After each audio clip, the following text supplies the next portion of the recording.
നമസ്കാരം. Raf talks ഫുട്ബോളിലേക്ക് ഏവർക്കും സ്വാഗതം. സമീപകാലത്ത് ഒരുപാട് ഇതിഹാസങ്ങൾ കളിച്ചിട്ടുള്ള ക്ലബ്ബാണ് റയൽ മാഡ്രിഡ്. എപ്പോഴും താരസമ്പന്നമായ ഒരു നിരയെ അവകാശപ്പെടാൻ റയൽ മാഡ്രിഡിന് സാധിക്കാറുണ്ട്.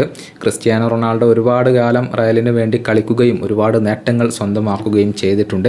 സിനദിൻ സിദാൻ, റൊണാൾഡോ നസാരിയോ തുടങ്ങിയ ഇതിഹാസങ്ങളൊക്കെ തന്നെയും റയലിന് വേണ്ടി കളിച്ചിട്ടുള്ളവരാണ്. ഈ ക്ലബ്ബുമായി ബന്ധപ്പെട്ട ഒരു വാർത്ത ഇപ്പോൾ പുറത്തേക്ക് വന്നിട്ടുണ്ട്. അതായത് ഈ ഇതിഹാസങ്ങൾ ഡ്രസ്സിംഗ് റൂമിൽ ഉപയോഗിച്ചിരുന്ന ലോക്കർ അത് റയൽ മാഡ്രിഡ് ഇതുവരെ സൂക്ഷിച്ചിരുന്നു. എന്നാൽ ഇനി അത് സൂക്ഷിക്കാൻ അവർ ഉദ്ദേശിക്കുന്നില്ല. മറിച്ച് ലേലത്തിൽ വെക്കാനാണ് അവർ തീരുമാനിച്ചിരിക്കുന്നത്. സ്പാനിഷ് മാധ്യമങ്ങൾ ഇക്കാര്യം റിപ്പോർട്ട് ചെയ്തിട്ടുണ്ട്. 24 താരങ്ങളുടെ ലോക്കറുകളാണ് റയൽ മാഡ്രിഡ് ലേലത്തിൽ വെക്കുന്നത്. Cristiano Ronaldo, Zinedine Zidane, David Beckham, Luis Figo, Ronaldo Nazario തുടങ്ങിയ ഇതിഹാസങ്ങൾ ഉപയോഗിച്ച ലോക്കറുകളാണ് ഇപ്പോൾ ആർക്ക് വേണമെങ്കിലും ലേലത്തിലൂടെ സ്വന്തമാക്കാൻ സാധിക്കുക. 2002നും 2022നും റയൽ മാഡ്രിഡിന് വേണ്ടി കളിച്ച താരങ്ങളുടെ ലോക്കറുകളാണ് ഈ ഒരു ലേലത്തിൽ ലഭ്യമാവുക.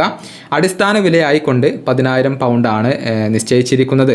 മാത്രമല്ല ഈ ലേലത്തിലൂടെ ലഭിക്കുന്ന തുകയുടെ നല്ലൊരു ഭാഗം അത് ചാരിറ്റിക്ക് വേണ്ടി ഉപയോഗപ്പെടുത്തുമെന്നും ഇവർ അറിയിച്ചിട്ടുണ്ട്. റയൽ മാഡ്രിഡ് ഫൗണ്ടേഷൻ വഴിയാണ് ഇത് ചാരിറ്റിക്ക് വേണ്ടി ഉപയോഗപ്പെടുത്തുക. ഈയിടെ റയലിൻ്റെ മൈതാനമായ സാന്റിയാഗോ ബെർണാബു ഒന്ന് നവീകരിച്ചിരുന്നു. അതിൻ്റെ ഭാഗമായിക്കൊണ്ടാണ് ഈ ഒരു പഴയ ലോക്കറുകൾ ഒഴിവാക്കാൻ അല്ലെങ്കിൽ ലേലത്തിൽ വെക്കാൻ അവർ തീരുമാനിച്ചിട്ടുള്ളത്. ആർക്ക് വേണമെങ്കിലും ഓൺലൈനിലൂടെ ഈ ഒരു ലേലത്തിൽ പങ്കെടുക്കാം എന്നുള്ളതാണ്. ഈ വീഡിയോയുടെ അവസാനിപ്പിക്കുന്നു. ഫുട്ബോൾ ലോകത്തെ കൂടുതൽ വിശേഷങ്ങളുമായി റാഫ് ടോക്സ് വീണ്ടും എത്താം.